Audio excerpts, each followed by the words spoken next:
Lately, I've noticed you've been like extra prolific lately. I don't know if that's like, have you have you been like storing these beats up, or are you just making them as you go?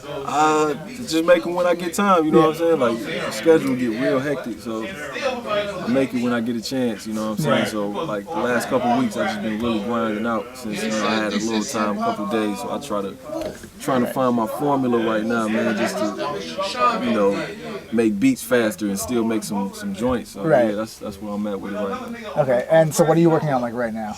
Right now, like project-wise? Yeah. We got the Sean Price Guilty Simpson project we're working on.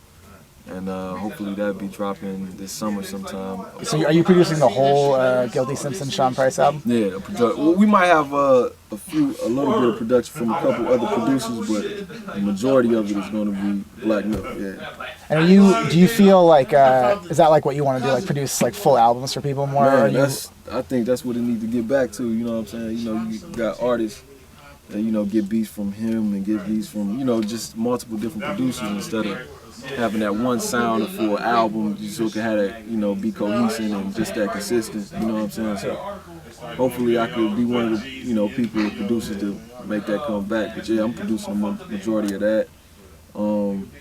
Had at least half of the Cal Troy project and the majority of the Slum Village records, so yeah.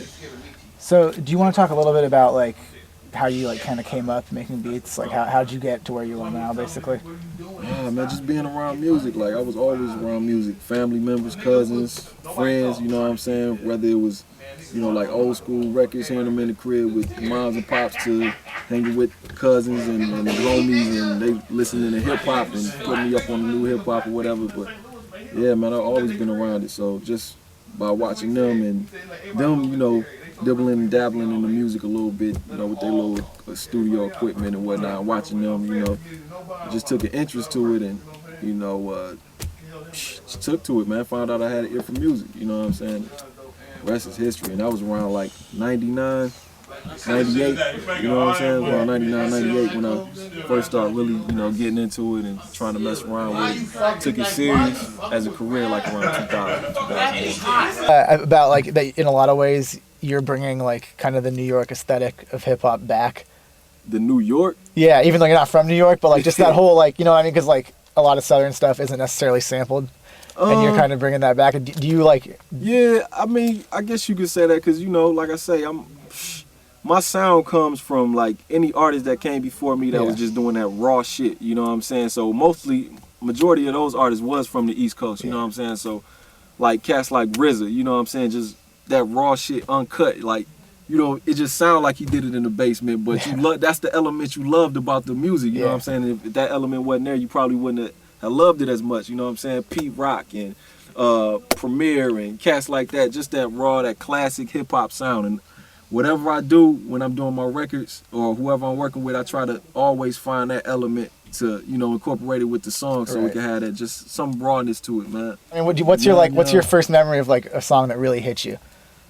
Damn, man, I could tell you, I don't even know, man. And another thing, like, I grew up, like, at a young age, I grew up in the church, you know what I'm saying? My parents was real religious. My moms and pops was real religious, so, you know what I'm saying? I always been around music some type of way, whether it was gospel, whether it was, if they was playing, like, some old school Al Green, Marvin Gaye type of shit or whatever, man, you know what I'm saying? So, I don't know, man. My earliest memories,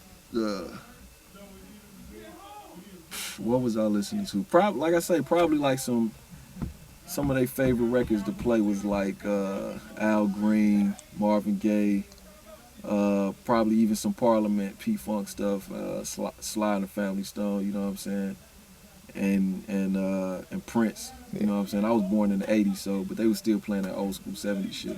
But yeah, man, just all that plus gospel, you know what I'm saying. So it was all mixed up, man. This shit was crazy, but. Yeah, man, that's influenced by a lot.